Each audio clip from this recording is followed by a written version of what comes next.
listening to Preacher in the Hat podcast. Lock us in and rip the knob off.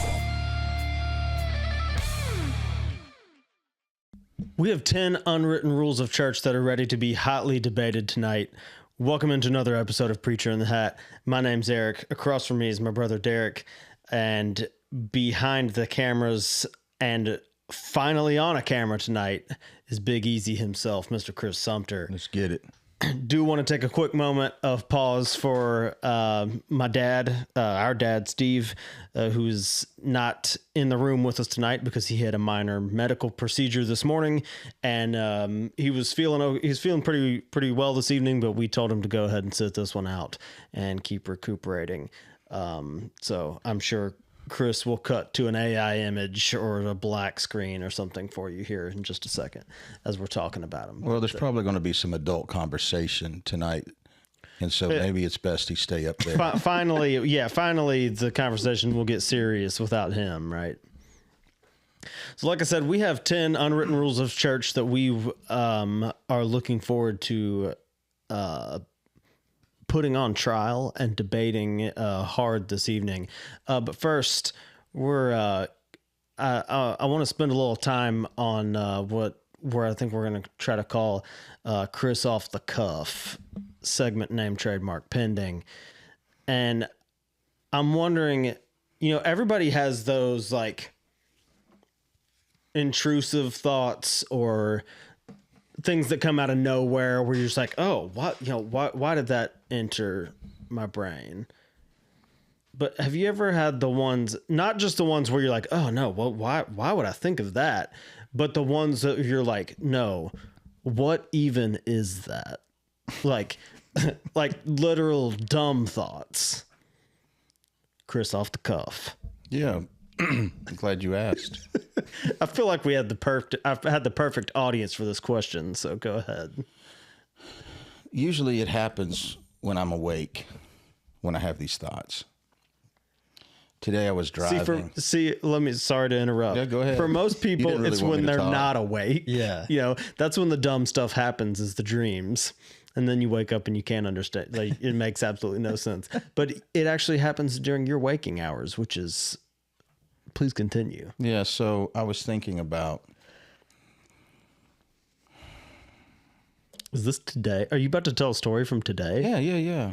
Oh my goodness, what a recent example. Yeah, so... What's happening right now? Who knew? I feel like it would be something you would think, oh yeah, you know what? A few weeks ago. But no, I mean, I've thought about it. I've thought about it more than once, but like today I was just driving home and I thought, why is it that it seems like you can like a person, right? And then you can like another person, but they don't like each other very much. You know what I mean? And then I thought about, is that okay? You know what I mean? Is it okay to be a Christian and like, just know that you don't like somebody. They're a Christian, you're a Christian, we're all Christians, but I don't like you. Like, I wouldn't hang out with you. You know what I mean? Mm-hmm. And then I started asking myself, is that right? Like, is that okay? Did God make it that way? Did he make it that way? Like, I don't like, sugar-free drinks, and you do, and that's perfectly okay. But when it comes to human beings, is it okay? Does like God look at me and say, yeah, that's fine. I had guys close to me and some guys that weren't. First of all, it's nowhere near as dumb of a thought as you made it, as you were making it out to be. Second of all, as flawed human beings, I think there's bound to be someone or someones who's just going to be difficult for me to get along with for one reason or another. Whether that's we have nothing in common, or I or someone else has a more abrasive personality than the other one is used to. Too sarcastic, not sarcastic enough, no humor. There's all kinds of things I feel like that can make a relationship between individual people something where it's like, you know what? I can be brothers in Christ with this person. I can go to the same church as this person. It's just probably never really going to work out to where we hit each other up for dinner. Right. Well, then I'm not necessarily, but I'm also not necessarily saying that that's right. Like, should I just let that, like, cause I know that's kind of the question you're asking. Yeah. Should I just let that go and be like, you know, it's just never going to happen? Or should I try to work through that? Now go ahead. Well, then you know, when you start having thoughts and you have many more thoughts than you have answers. So the questions sort of stack on top of one another. And then I thought about you guys, you know, like what if we didn't meet Tuesday night and run a world renowned podcast together? Asterisk next to world renowned. Yeah. Would we even see each other? Would we hang out?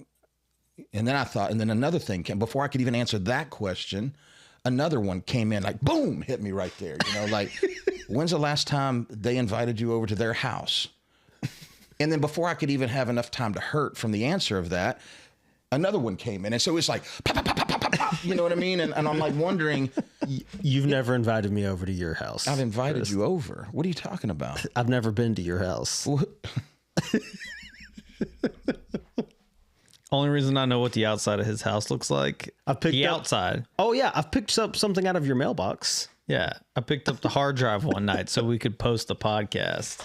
I think you guys are missing the point. The point is it okay to not, like, should you feel guilty about certain people? Why do you enjoy some people more? Did God make it that way, or is that just our human condition and he's okay with that and he finds joy in us not liking each other as much as others? I don't say hate. I'm saying, did he create it that way? Did he make it that way? Is that part of the beauty of just the raucousness? I know that's a word because I looked it up.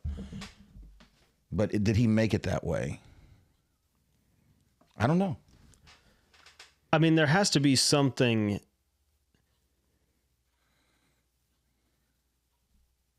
that okay, so there has to be a reason why I feel more comfortable around you than the average person.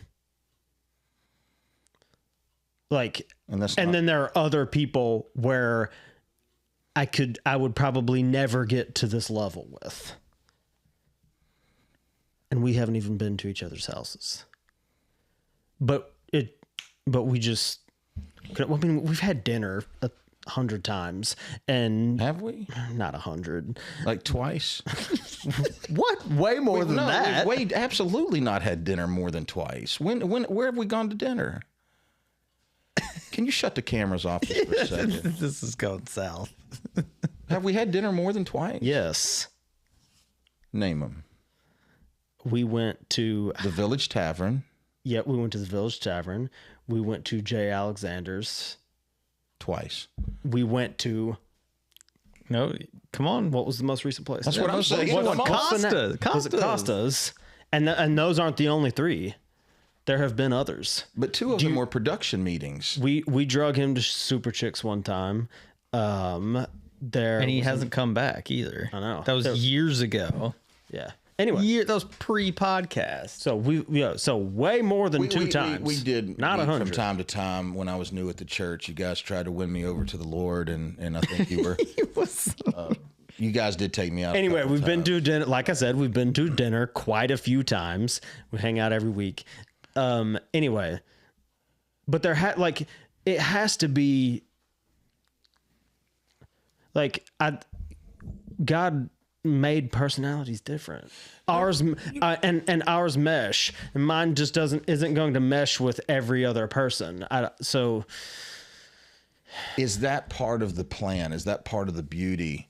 Like, I'm saying, if you get to a point where you like really find yourself struggling with the presence of somebody, you know what I mean? And you're like, they're a believer. They have fruits of the Spirit. I have fruits of the Spirit. Why are none of those fruits taste good together? And some of you may say, you may take the high road and say, well, that don't happen to me. It happens to everybody. Mm-hmm. It's just some people don't want to, they just avoid the person. That's all. Yeah. They're trying to be Sunday school on you. You know, they're avoiding the person. There's people that you're like, I don't like being around them. And I wonder, how is it possible to be a child of God and another person be a child of God and you can't stand being around each other? That's just a thought I had, guys. We don't have to come up with the answer tonight. We won't. Well, there's no way we'll have the answer tonight. And I think the question I'm trying to figure out right now is if the first segment of Chris Off the Cuff was a failure or not. I'm starting to lean towards failure. Oh, you wanted it to be light, Chris. Funny, Chris. Ha, ha, ha. Tell a joke. Do a dance. Is that what I you wouldn't have been opposed. Juggle? I got stuff in here, bruh. I got stuff in here that needs to come out. Apparently, this is not a safe place to land. Okay. Well, I'm glad we had this talk. Here we go. Regardless. What are we talking about tonight? We've got 10 unwritten rules of church. Oh my. And I don't think we're going to get to all 10. That was intended. So that's totally fine.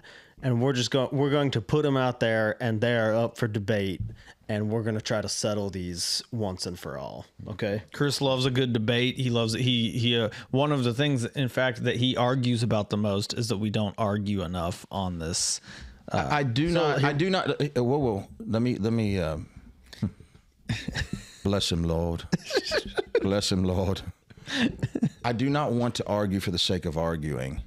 Yeah. I want a healthy conversation. Yeah. We'll see. Let's do it. Go. Okay. Go. That's all. That's Unwritten rule of church number 1. You must dress up for God. So where did the tradition of Sunday best come from? That's just kind of something to think about. Yeah. Does reverence require formality? That's a good word. Try not to chomp it. You chewing ice right when I Yeah. ask the first big question? Hey, repeat that other one. Repeat that second one, please. You must dress up for God. So a couple of questions then. Where did the tradition of Sunday best come from? And does reverence require formality?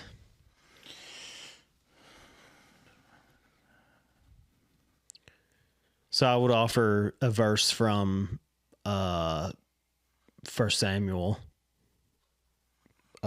Man looks at the outward appearance, but the Lord looks at the heart. That's like a basic place to start for this. But what is it about I like the way. Let's start back in West Virginia. Let's go all the way back to West Virginia. Chris, you grew up Baptist, right? Was it Baptist? Every time. Yeah. Yes. Baptist. All right, Chris, you grew up Baptist in, I'm going to guess, Independent, fundamental. a bustling metropolis or a small town. Small town, but we were probably one of the larger churches. Okay, so what'd you wear to church on Sunday? I'm sure there was at least a couple pleats in my pants. Yeah. Definitely a button-up shirt. Don't know if there wasn't no tie, I don't believe. Did your dad ever wear a tie? Oh, heck yeah. He always wore a tie. 3-piece suit, yes, sir. 3-piece suit. Yeah, vest. Okay, all right. He went on, but he was a pastor, or at least an associate pastor. Okay. Yeah. All right, so decked out. That was before, tattooed bourbon skinny jeans type of pastors that we have now. You know what I mean? Yeah. Seriously, that was before that. They didn't have any of that? They didn't have bourbon in West Virginia? I mean, they had bourbon in West Virginia, but yeah, no, I you know. couldn't talk about it to, the people that came into your church. Right. Okay, so would it have been frowned upon to wear something like what I'm wearing? Like what I wear to so girls church would every not Sunday? wear jeans. They would not wear jeans. They may not ever wear jeans, but certainly to church. They wore these things called gauchos or culottes. Y'all with me here? I remember the words, term. but yeah. So, but yeah, it was pretty formal dress. All right, so you've experienced both ends of that now, where the church that you're currently at is not. There's no predisposition on there's you know no what you're unwritten gonna rule. wear. Like I'm wearing a Have you seen my plain wardrobe? t-shirt and jeans and a hat, and that's what I'll wear to church too. So your thoughts on the comparison and Yeah, and I what don't do you particularly like it. I think it's a little disrespectful to the Lord. But I also are you talking specifically about me or yeah, everyone? Okay. specifically you. It's a little distracting.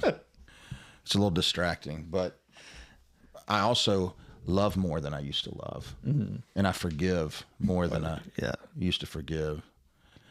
I don't know, man. You know, like you go into certain churches and it's like it's just a different environment. It's a different culture, and I'm okay with that. I like seeing people dress up. Yes. So where I land is because I find the term Sunday best interesting because that's a popular one from long time ago.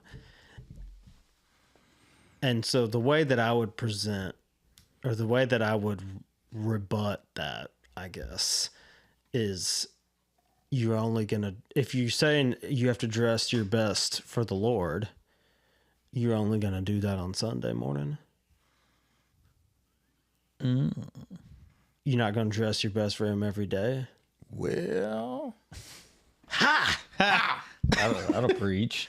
I mean, so now at the same time, like Easter Sunday, I'll have Easter Sundays where I'm like, you know what? I want to take it to the next level. Just, I love Easter. I love the celebration of that. Dress up for it. Great. well, Like, if he doesn't deserve it on yeah. Easter, when does he deserve it? Oh my goodness. No, but I mean, no, but what I'm saying is that like that's great. Like I am not saying that you shouldn't dress up. I'm just saying that if when we're talking about the term Sunday best, yeah. you better make it. That's a good point. You should then it's not just important on Sundays. I would say this too, and so we can wrap up and go to the next one.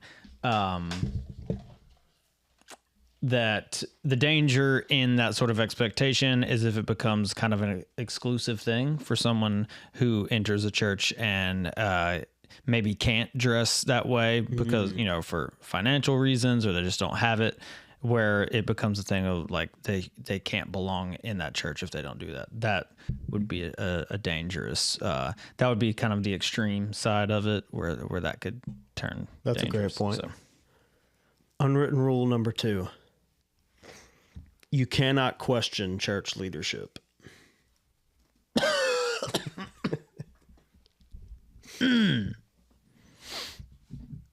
Can church leadership be challenged without being rebellious? Is questioning church leadership accountability or division? Oh, snap.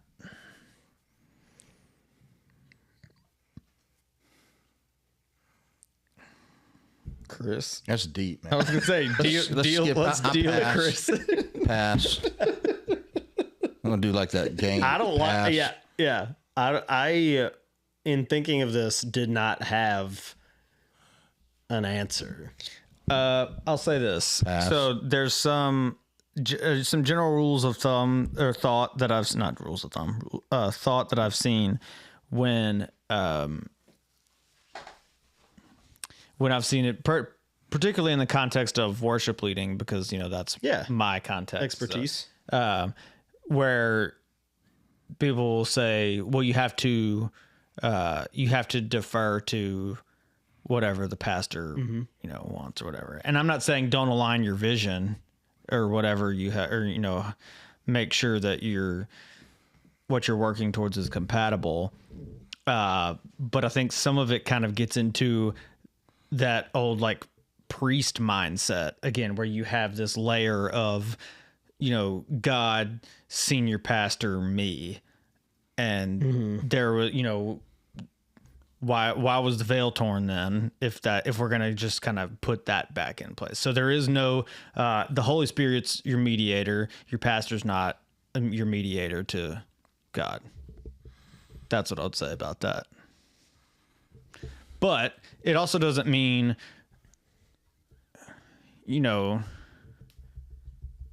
stir up trouble just because you disagree with, I don't like that we turn the lights out at church or during worship, or I don't like that we keep the lights on during worship. You know, like, you know, okay. Just like some of the stuff that's more just, I don't know. Is the gospel being preached? So like if you look at I don't know. I can't tell. It's too dark in there. Acts, Yeah, see that. Yeah, that's right the there. kind of thing. I mean, I want to be able to see. in Acts, when Paul was preaching to the Bereans, I don't know. It says that they examined the scriptures daily to see if what Paul said was true. So Yeah. be alert, be to see whether or not the gospel is being preached. And then Derek, to your point, maybe not worry so much about lights on or lights off during worship, about, various other things that mean a whole lot less. Doesn't mean we can't Have talk an about those. opinion. Yeah, have an opinion, talk about those sort of thing. But I think where a true challenge comes in is, in my eyes, and feel free to tell me I'm wrong in the comments, where it comes is whether or not the gospel is being preached. And I think also it is important too, if you do have expertise in an area, that you exercise that as well. So like Derek, you being a worship leader, I would expect you to, as it says here, question. I don't know if that's really a word that I like here. I would expect you to question leadership that is maybe trying to make decisions about worship without much experience in doing so, and not consulting you about something like that. Yeah, sure. I would expect people to exercise that. I think we diligently danced around that question. It was scary at first. Pass. This one's kind of this one's you know what? I don't even know what word I was going to say.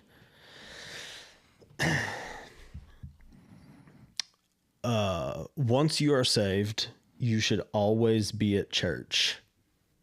So, is constant attendance at church a sign of spiritual health?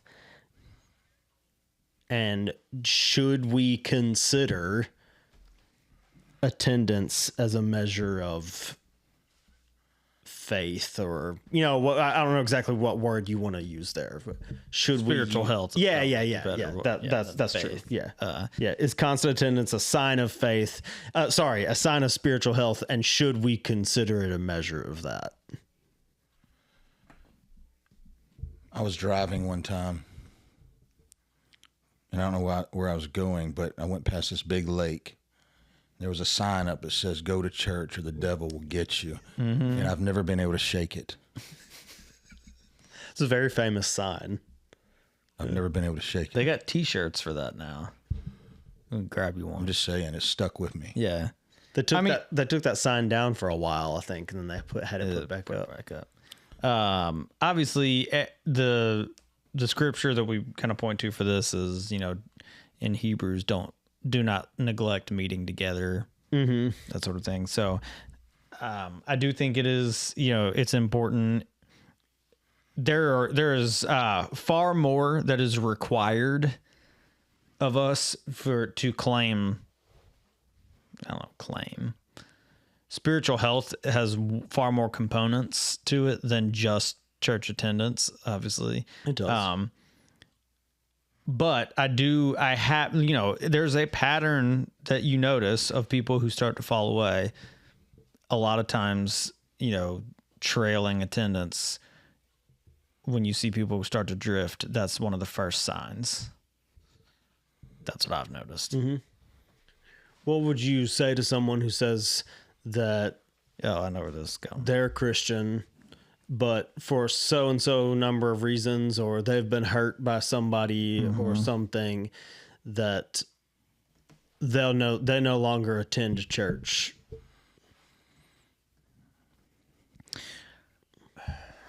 So there's more than just the church who hurt you. There's more than just that one. There's more leaders, mentors than the people who hurt you. And I think it is, I guess I would have to hear the case. You know what I'm saying? Like, I would have to hear someone pitch that case to me to say, like, this is why. And I would need to be like, oh, okay. All right, I get it for you. But I still wouldn't think that would just apply to everybody. Yeah. Where you can just, where it's a responsibility of ours to not just for our own sake, but to be there for other people, to be in community with people who believe. And I would say I hear you and I understand that hurt. Yeah. And I want to get to where I can bring you back in. Yeah. So, because like you said, it's a community that's important. But I've heard that so many times, man. People who are like, "Oh, I'll never, I love Jesus, and I'll never step foot inside another church." Like, I don't know, man. That's tough. I think it's one. I think if you're at that spot, it's something. First of all, I understand being at that spot, but it's something resigning forever. Yeah. It's something to resolve, I think, not something to resign from, like you said, Derek. And nobody here is saying go back to your abuser. Oh yeah. You know what I'm saying? Like that's not what we're saying at all. Mm-mm. So, but there's a place for you, I promise. Yes. Absolutely.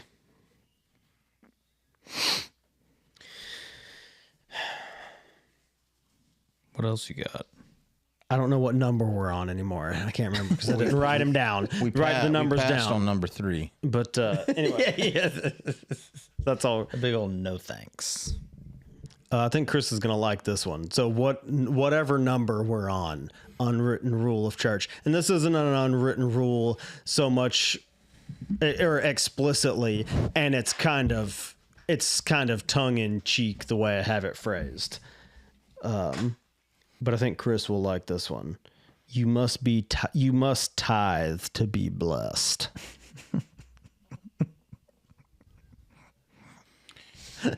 I can see I'm glad you brought that up. I don't know. You say you must tithe to be blessed? You must tithe to be blessed. If you're alive, you're blessed. I mean, I don't know. But you do cut out some blessings for yourself if you don't. That's scriptural, I think. I read that somewhere. You know what I mean? Is it? Yeah. It always, the Bible talks about being a cheerful giver, right. and to me, it comes down to, kind of cheerful giving versus obligation, feeling obliged, or not even obligation, but like you were talking about, for the result. Ooh. Of what Chris was saying is, I feel like God will, be faithful and bless people who are good stewards of what he's given them. But he also knows if you're doing it for the result. Right. And I think it's one thing, like you said, he will be faithful to provide. Mm-hmm. And there are times when we look at it as more of like an investment account that will grow.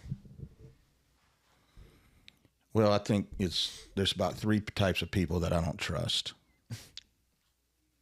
Someone that doesn't sing, right? You never hear them sing. I have questions. Go ahead. That's fine. You're allowed to have questions. That's why we're here, to try to figure this stuff out. I don't trust people that never whistle. What about those of us who can't? Whistle or sing? I said whistle or sing. I'm quite aware some people can't sing. I can't whistle. How come I didn't know this until right Like now? I physically can't. Why? This is what I'm saying. You think you know somebody. You think you know somebody. Every Tuesday night, world-renowned podcast. How come I didn't know that? I don't know, man. We've never whistled together. Like, This speaks to what I talked about tonight. yeah. You know what I mean? No. Are we fabricating this relationship? What is happening? I didn't know that. I can't. We're gonna fix it. Well, who's the third person that you can't trust? Who's the third? And the other is people who don't give. And what I mean by what give is like you cannot live the life of Christ if you're not giving. You know what I mean? Like I don't mean, I'm not talking about cash. That's part of it, but I'm talking about like you show me people that are happy and they're Christ centered, they're going to give something. It's part of it. It's part of it. It's being gracious, whether they give mercy, whether they give love, whether they give time, whether they, I don't know that you can truly be happy if you're not giving. Now, that's not a sermon on tithing. There's many, many smarter people in the world that could talk to you about that. But I think when people aren't giving, I think that speaks to their heart. You know what I mean? Like something's not right. Deeper than that, than just I gave 10% this. I mean, there's probably people that I have a buddy that he used to be he was a secretary of a church, a pretty sizable church. Say the name of the church. I'm kidding. I'm kidding. That's what you always say to us. Yeah, no, that's what he always says to me. With you, don't do that with me. That's what I'll say.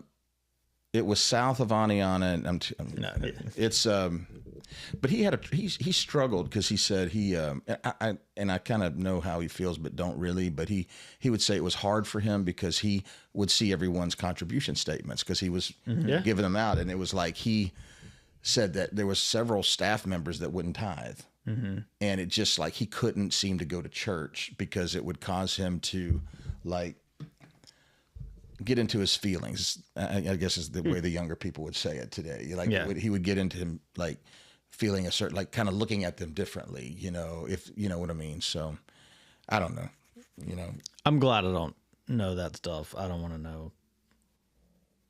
Yeah, I'm trying to work on Chris. You know what I'm saying? Yeah. Like, I don't need to work on everybody else. No. Let me work on me. Yeah. Because I struggle. I feel that. I struggle in that anyway. So. And it's also, and this is getting off topic. I mean, it's on topic, off the rails a little bit, or off the road. But it's like it's sometimes easy if you're good at something, I say good, if you don't struggle in an area to like pick at people that do. Yes. And I mean, I mean, it's like I'm a giver. I always have been. I'm gracious. I'm whatever. So that's like my thing. I'm going to hang the hat on for the rest of my life. Like, well, I know I've taken a few people out in my life, but I'm a giver. You know what I'm saying? You know what I mean? Like you can't, I don't know. I just think sometimes we have a lot of mercy for ourselves and our weakness, but we don't, it's kind of like we have rules for us versus others. Yeah, absolutely. Yeah. And that's been true and will continue to be true. And I just think it's unfair. And I'm trying as I get older and older to like show mercy in those areas because there's plenty of those places that I stink at. So yeah, I feel that. Well, if you made it this far listening to us and you found the conversation around unwritten rules interesting, please do make sure to hit that those likes and subscribe buttons wherever you are, especially YouTube if you're watching there, and drop a comment. We want to hear about the unwritten rules that you've run across in church, and maybe we'll get enough of them. We'll throw together a part 3 episode, mailbag style. Chris is raising his hand. Hi, Chris. How come you didn't tell me you can't whistle? Oh man, That's really bothering finish me. your stuff, Eric. Golly. You think you know a brother? It's not something I'm proud of. But. I've tried to teach him a whole bunch of times as when we were kids. Can we go out whistling the theme song to... Do we have a theme song? We don't. Let's end with whistling the theme song to Andy Griffith. You ready? And you can lip sync. Ready? For Derek, we missed my dad, Steve, Chris behind the cameras. My name's Eric. This has been Preacher in the Hat.